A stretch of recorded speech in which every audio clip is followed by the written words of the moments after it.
Hello વિદ્યાર્થી મિત્રો, કેમ છો બધા?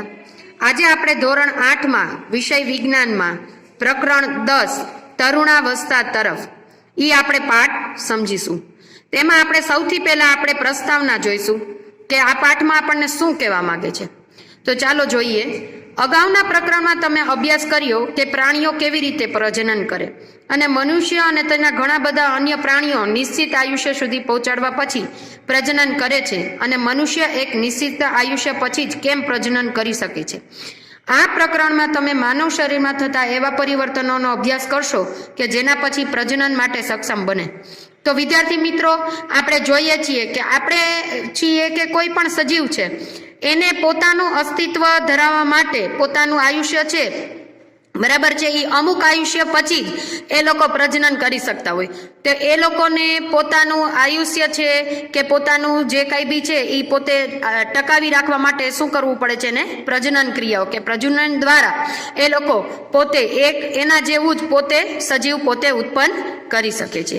તો મનુષ્યમાં પ્રજનનના અંગો વિશે આપણે અભ્યાસ કરી શક્યા અને એના અંતઃસ્ત્રાવો વિશે પણ આપણે અભ્યાસ કરવાનો છે. બાળકમાં થતા પરિવર્તનો છે એ મહત્વની ભૂમિકા ભજવે છે જ્યારે બાળકનો વિકાસ તે પુખ્ત બની જાય છે. આપણે જ્યારે નાના હતા ત્યારે આપણે સાવ આપણી જોઈએ છીએ તો જ્યારે પણ આપણે નાનું બાળક જન્મે છે ત્યારે એનું કદ છે સૌથી નાનામાં નાનું હોય છે.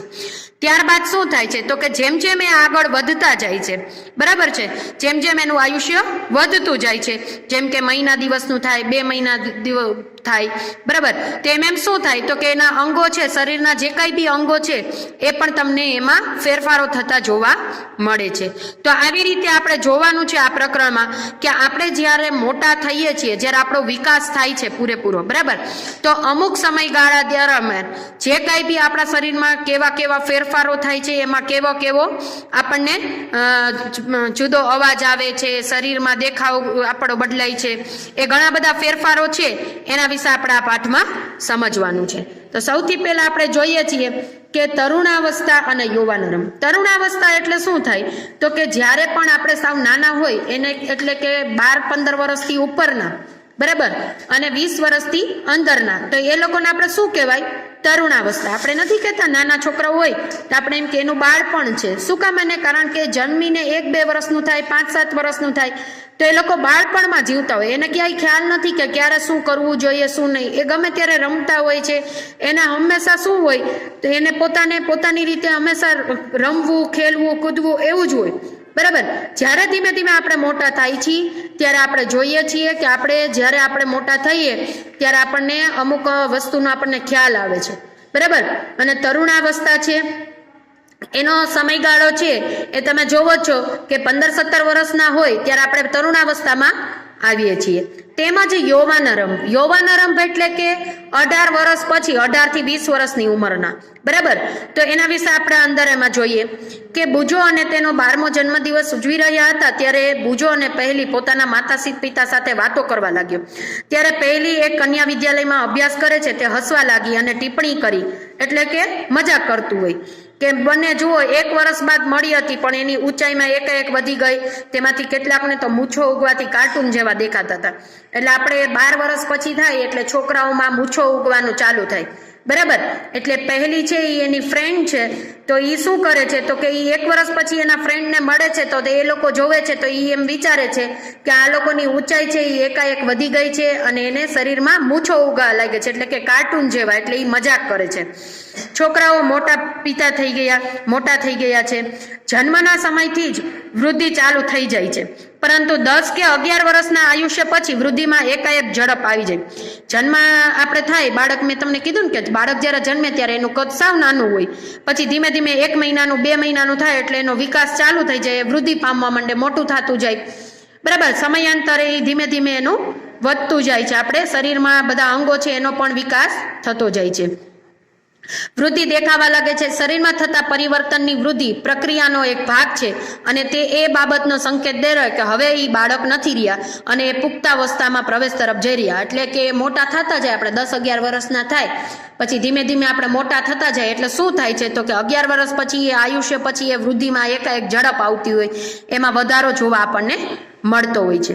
તો વૃદ્ધિ એ કુદરતી પ્રક્રિયા છે. જ્યારે જીવનકાળની આ અવસ્થામાં શરીર એવા પરિવર્તન થઈને પ્રજનનની પરિપક્વતા પ્રાપ્ત કરે જેને આપણે શું કહીએ છીએ? તરુણાવસ્થા.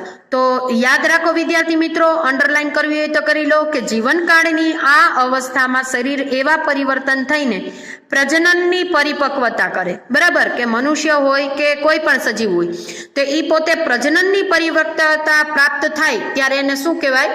તરુણાવસ્થા કહેવાય. તરુણાવસ્થાનો સમયગાળો કયો કહેવાય? તો કે લગભગ 11 વર્ષથી ઉંમરથી ચાલુ થઈ અને 18-19 વર્ષ સુધી. કેટલો?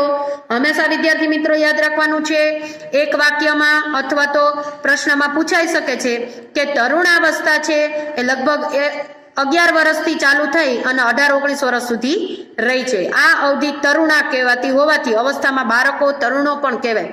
આપણે અત્યારે જે તમારી ઉંમર કહેવાય ને શું કહેવાય? તરુણાવસ્થા કહેવાય. કે જેમાં આપણે જોઈએ છીએ કે છોકરીઓમાં આ અવસ્થા છોકરાઓની સાપેક્ષમાં 1 કે 2 વર્ષ પહેલા જ થઈ જાય. એટલે છોકરાઓ કરતા છોકરીઓની તરુણાવસ્થા છે ને 1 કે 2 વર્ષ પહેલા જ ચાલુ થઈ ગઈ હોય છે. અને તરુણાવસ્થાની અવધિ દરમિયાન વ્યક્તિઓ જુદી જુદી હોય છે. એવું જરૂરી ન હોય કે જે મારા શરીરમાં ફેરફાર થતો હોય બીજા કોઈ સજીવ કે જે સ્ત્રીઓ છે એમાં થતો હોય. બધાની અવધિ હોય છે એ અલગ અલગ હોય છે. ત્યારબાદ તરુણાવસ્થા દરમિયાન મનુષ્યના શરીરમાં અનેક બદલાવ આવે છે. બદલાવમાં યૌવનારંભનો સંકેત છે. તેમાંથી સૌથી મહત્વનું પરિવર્તન છે કે છોકરાઓ અને છોકરીઓમાં પ્રજનન ક્ષમતાનો વિકાસ અને પ્રજનન પરિપક્વતા સાથે યૌવનારંભ સમાપ્ત થઈ જાય છે. એટલે કે યૌવનારંભ છે એ શું થાય છે? તો કે બંનેનો સંકેત દર્શાવે છે. ક્યારે? તો કે 19 વર્ષ પછી. બરાબર? પછી જ્યારે મનુષ્યના શરીરમાં અનેક બદલાવ આવી ગયા હોય, છોકરાઓ હોય તો દાઢી મૂછ ઉગી ગઈ હોય છે, પછી સ્વર પેટી છે એ આપણી બહાર દેખાવા લાગી હોય છે, અવાજ છે છોકરાઓનો એ ઘોઘરો થઈ ગયો હોય છે, છોકરીઓનો અવાજ છે એ ઊંચો થઈ ગયો હોય છે, એના શરીરમાં છાતીનો ભાગ છે એ બધો આગળ નીકળી ગયો હોય છે, વધી ગયો હોય છે ટૂંકમાં. તો આવા શરીરમાં છોકરાઓ અને છોકરીઓના શરીરમાં ઘણા બધા ફેરફારો જોવા મળે છે. આ બધું પરિપક્વતા પૂરા થઈ જાય ત્યાર પછી એનો શું આવે છે? તો કે એનો બદલાવ આવે છે. બદલાવ કેમાં આવે છે? યૌવનારંભ. ક્યારથી? તો કે 19 કે 20 વર્ષથી આપણે યૌવનારંભની શરૂઆત થાય છે. ત્યારે આપણે જોઈએ છીએ કે છોકરાઓ અને છોકરીઓમાં પ્રજનન ક્ષમતાનો વિકાસ છે એ પૂરેપૂરો પરિપક્વતાની સાથે જ એ પોતે યૌવનારંભ છે એનો સમાપ્ત થઈ જાય છે. ત્યાર પછી છે વિદ્યાર્થી મિત્રો કે યૌવનારંભમાં થતા ફેરફાર. તો એમાં આપણે જોઈએ છીએ કે યૌવનારંભમાં મેં તમને કીધું કે ઘણો બધા ફેરફાર જોવા મળે છે. જેમ કે આપણે ઊંચાઈમાં વધારો. બરાબર? તો ઊંચાઈમાં એકાએક વધારો યૌવનારંભ દરમિયાન થતો સૌથી દેખીતો બદલાવ છે. અને લાંબા હાડકા અને હાથ પગના હાડકાઓની લંબાઈમાં વધારો થાય છે. તમે જોવો જ છો કે જ્યારે પણ આપણે યૌવનારંભમાં આવીએ છીએ ત્યારે તમે જોજો, આપણે ઘણી વખત આપણે અત્યારે તમે જોશો પછી આપણે 1-2 વર્ષ પછી આપણે મામા માસીને કે ન્યા હોશે તો એ લોકો આપણા ઘરે આવે છે મહેમાન તરીકે, ત્યારે એ એમ કહેશે કે જો તો છોકરો કેટલો મોટો થઈ ગયો. અથવા તો એવું બોલશે કે લે આ તો કેવડી હાઈટમાં ઊંચી, આપણને દેખાતી નથી, આપણને વર્તાતી નથી, એવું બધું શબ્દ બોલશે. શું કામ? ને કારણ કે યૌવનારંભ દરમિયાન આપણને એકાએક વૃદ્ધિ થતી હોય છે, શરીરમાં બદલાવ આવતા હોય છે, જેના કારણોસર આપણે વડીલો આપણને આવા સંકેતો આપે છે. ત્યારબાદ તમે જોવો છો કે એક ચાર્ટ આપેલો છે. એમાં શું કીધું છે કે ઉંમર છે એ વર્ષમાં આપેલી છે અને પૂર્ણ ઊંચાઈની ટકાવારી છે એ જો તમે જો પેલા જોશો તો છોકરાઓમાં આપણે જોઈએ છીએ તો 3% વધારો છે અને છોકરીઓમાં છે એમાં જોજો 4% વધારો જોવા મળે છે.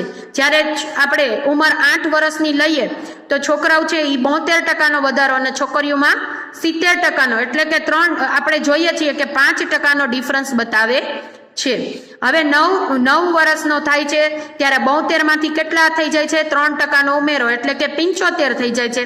જ્યારે છોકરીઓમાં તો કે 77% હોય છે એમાંથી એને 81% એટલે કે 4% વધારો જોવા મળે છે. તો આવી રીતે તમે ધીમે ધીમે જોશો તો છેલ્લે 18 વર્ષની ઉંમરમાં જ્યારે 100% છે એ પૂરેપૂરો પરિપક્વ થઈ ગયો હોય છે અને છોકરીઓ છે એ જ્યારે 17 વર્ષની થાય છે ત્યારે જ તમને પૂરેપૂરી પરિપક્વતા વાળી તમને દેખાય છે. તો આવી રીતે આપણને ચાર્ટ દ્વારા ખબર પડે કે ક્યારે કઈ ઉંમરમાં કેટલા ટકાનો વધારો જોવા મળે છે. જ્યારે આપણે શરૂઆતમાં છોકરીઓ અને છોકરાઓની સરખામણીમાં વધારે ઝડપથી વધે છે. આપણે જોયું ને કે જ્યારે 8 વર્ષની ઉંમર હતા ત્યારે છોકરાઓ કેટલા વર્ષના હતા? કેટલા ટકા ઉમેરો હતો? 72%. અને જ્યારે છોકરીઓ 77%. એટલે મેં તમને કીધું હતું ને કે 72% કરતા 77%, એટલે કે છોકરીઓ એનાથી 5% આગળ હતી. પરંતુ લગભગ 18 વર્ષની ઉંમર સુધી બંને પોતાની મહત્તમ ઊંચાઈ પ્રાપ્ત કરી લે. અલગ અલગ વ્યક્તિઓની ઊંચાઈમાં વૃદ્ધિનો દર પણ જુદો જુદો હોય અને કેટલાક યૌવનારંભમાં તીવ્ર ગતિથી વધે છે અને ત્યાર પછી તેની ગતિ ધીમી પડી જાય. એટલે કે જ્યારે કેટલાક ધીરે ધીરે વૃદ્ધિ પામતા હોય છે. પહેલી છે, બરાબર છે, એ ચિંતા કરવા, પહેલી કઈ છે કે પહેલી એ કીધું કે ચિંતા કરવાની કોઈ જરૂર નથી. શરીરના બધા અંગો સમાન દરે વૃદ્ધિ નથી કરતા. ક્યારેક ક્યારેક તરુણાના હાથ પગ અને અંગોની સાપેક્ષમાં મોટા થાય તો ક્યારેક અન્ય ભાગો પણ ઝડપથી વૃદ્ધિ કરી અને સંતુલિત કરતા હોય. પરિણામે શરીર કેવું થઈ જાય છે? સુડોળ. એટલે કે જ્યારે તમે જોવો છો 17-18 વર્ષની ઉંમરમાં હોય ત્યારે અમુક વ્યક્તિ છે એના હાથ પગ પહેલા મોટા થાય છે, અમુક વ્યક્તિના શરીરના બીજા ભાગોમાં પણ તમને સુધારો એટલે કે વધારો જોવા મળતો હોય છે. હવે તો કે તમે નોંધ્યું હશે કે કોઈ વ્યક્તિની ઊંચાઈ છે એના પરિવારના કોઈને કોઈ સભ્યો લગભગ સમાન હોય છે. કારણ કે માતા પિતા દ્વારા પ્રાપ્ત જનીનના આધારે ઘણી વખત તમે જોજો, આપણે એમ કહીએ કે એના મમ્મી જેવો નીચો રહી ગયો, અથવા તો એમ કે એના પપ્પા જેવો હાઈટ બોડીમાં છે, તો એ શું છે? તો કે જનીન દ્રવ્યો, એટલે કે આપણને પિતૃ પેઢીમાંથી મળતા લક્ષણો, બરાબર, કે આપણે જે કાંઈ બી છે એ આપણે આપણા માતા પિતાના લક્ષણો હોય છે આપણને, કે એમાંથી આપણને જનીનો દ્વારા આપણને પ્રાપ્ત થાય છે. હવે તો કે હાડકાં, સ્નાયુઓ અને શરીરના અન્ય ભાગોને યોગ્ય રીતે વૃદ્ધિ કરવા માટે પર્યાપ્ત પોષણ પૂરું પાડવામાં મદદ કરે અને તરુણ પોષણ આવશ્યકતાના વિષયમાં આપણે પ્રકરણમાં આપણે આગળ અભ્યાસ કરશું. શારીરિક આકારમાં બદલાવ, એટલે પેલા આપણે શું જોયું? ઊંચાઈમાં વધારો. હવે શું કહે છે? શારીરિક આકારમાં બદલાવ. તો આપણે જોયું જ છે કે મેં તમને કીધું કે પેલા આપણે શું થાય તો કે આપણે જ્યારે યૌવનારંભમાં આપણે પ્રવેશ કરીએ છીએ ત્યારે વૃદ્ધિના કારણે ખભાનો ભાગ ફેલાય અને પહોળો થઈ જાય. શું થઈ જાય? આપણે મેં વાત કરી હતી એમ કે અમુક વ્યક્તિને છે આપણે અવાજ ગોગરો થાય છે પેલા, પછી અમુક વ્યક્તિના હાથ પગ અગાઉ મોટા થવા લાગે છે. બધાના શરીરમાં અલગ અલગ થાય છે અને વૃદ્ધિના કારણે ખભાનો ભાગ કેવો થઈ જાય છે? ફેલાઈને પોળો થઈ જાય છે. છોકરીઓમાં શું થાય તો કે કમરથી નીચેનો ભાગ છે ઈ પોળો થાય. છોકરાઓમાં કયો ભાગ થાય? ખભાનો ભાગ. અને છોકરીઓમાં કમરથી નીચેનો ભાગ પોળો થાય. વૃદ્ધિના કારણે છોકરાઓમાં શરીરના સ્નાયુનો વિકાસ થાય અને છોકરીઓના વિકાસની સરખામણીએ વધુ થાય છે. અર્થાવસ્થા, તરુણાવસ્થા, છોકરા અને છોકરીઓમાં જોવા મળતા બદલાવ અલગ અલગ હોય છે. એમાં પેલો બદલાવ છે અવાજમાં બદલાવ. તો તમે જ્યારે જોવો છો ત્યારે યૌવનારંભમાં કંઠ ગ્રંથિ એટલે કે સ્વર પેટીની વૃદ્ધિની શરૂઆત થાય. મેં તમને કીધું હતું ને. હવે તો કે આ વસ્તુમાં શું થાય છે તો કે છોકરાઓમાં મોટી થયેલી સ્વર પેટી ગળાના ભાગમાં દેખાય, જેને આપણે શું કહીએ? કંઠમણી. અને છોકરીઓમાં છે એ સ્વર પેટી છે એ શું થાય તો કે નાના કદને લીધે માંડ માંડ દેખાય. છોકરાઓમાં જોશો ને તમે 18-19 વર્ષના, ત્યારે તમે ગળામાં જોશો બારે ઠેરી જેવું દેખાશે. એટલે શું છે? સ્વર પેટી, કે જે છોકરાઓમાં વધારે પડતું જોવા મળે છે અને છોકરીઓને નાના કદને લીધે શું થાય? ઈ માંડ માંડ દેખાતી હોય. જ્યારે છોકરીઓનો અવાજ ઊંચો અને તીણો હોય છે, જ્યારે અવાજ ભારે થઈ જાય છે. અને છોકરાઓમાં ક્યારેક ક્યારેક સ્વર પેટી અને સ્નાયુના અનિયંત્રિત વૃદ્ધિના કારણે અવાજ છે એ ઘોઘરો થઈ જાય, કેટલાક દિવસો, અઠવાડિયા સુધી એમનો એમ રહી છે. એટલે શું થાય તો કે અવાજમાં એનો બદલાવ થાય છે.